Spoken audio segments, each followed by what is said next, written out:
ஒரு நாள் உபை இப்னு கலஃப் வஜத இலாமன் பாலியத்தன் ஃபஃபத்தகஹா, ஒரு மக்கி போன எலும்பை கையில எடுத்துக்கொண்டு அமுக்கியதற்கு பிறகு அது சுக்குநூறாக உடைந்து விட்டது.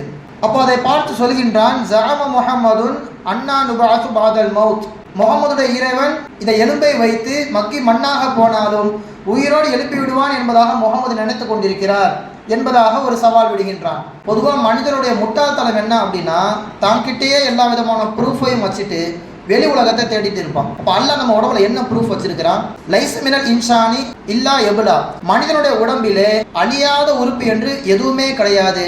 இல்லா இலாம வாஹிதத்தன், ஒரே ஒரு எலும்பை தவிர. யா ரசூலல்லாஹ், அது என்ன எலும்பு என்பதாக சஹாபா பெருமக்கள் கேட்க, மனிதனின் வால் பகுதியில இருக்கின்ற சின்ன குறு எலும்பு தான் என்பதாக சொல்வார்கள். மின்ஹு ஹுலிக்க, அந்த எலும்பில் இருந்தான் மனிதனுடைய கரு என்பது வளர்கின்றது.